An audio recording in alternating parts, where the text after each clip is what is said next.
I published a video a little while ago on how to safely and properly emergency start your generator if you need to. If you guys want to see that video, you missed it, right up here in the information button. I got a link there for you too if you want to check that out. On that video, I received so many comments, and I even got a couple emails from guys saying, hey, you know what? I got an easier way for you to do that. Try this. Well, about half an hour ago, you guys, I tried it. And I thought I broke my thumb. Please, you guys, do not try this at home.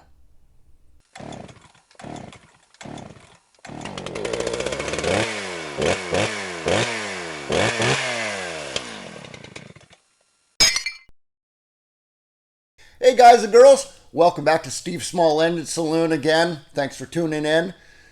So yeah, these comments I was getting from these guys saying, here's a better way to emergency start your generator. I told a mechanic buddy of mine the comments I was getting, and when I finished explaining it to him, he went, oh, no, don't do that, don't do that. And I went, I know, right? Isn't that dangerous? And he said, hell yeah, that's dangerous. Don't do that. So the comments I was getting, if your generator has a broken rope or the starter itself is something's wrong with it where you need that thing in an emergency, you can start it without the starter on it.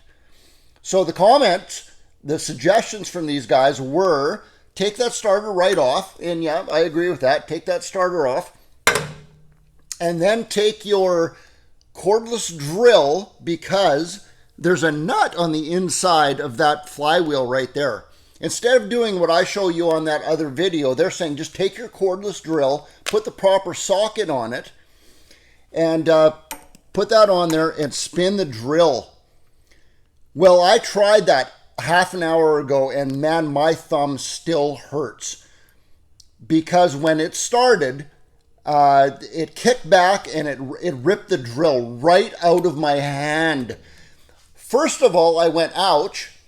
And second of all, I went, why didn't I have my camera running when that happened? I had my camera was not running, and it's what a waste, because you know what? I am not going to do it again. I'm not going to reenact how that works. The switch is shut off on this thing right now, but I'll just show you. It does spin the engine. Watch this. See, now that even hurt. It didn't even fire, and just that kickback there actually hurts. Now, for you guys who were putting those comments down, hey, fair enough. I do understand that you guys probably have been doing this for a long time. Your generator, your drill seems to work for you, but I hope you can understand why I cannot endorse this on Steve Small Engine Saloon. I can't suggest or recommend that you do this, because if you're doing this for the first time, somebody could really injure themselves. Guys, I honestly believe this is not a safe way to do it. There is a safer, proper way to actually emergency start your generator. You guys want to see that video? It's right here. Click on that link right there. Watch that video next and you'll see what I mean. Safety first, guys. Till the next one, Steve out.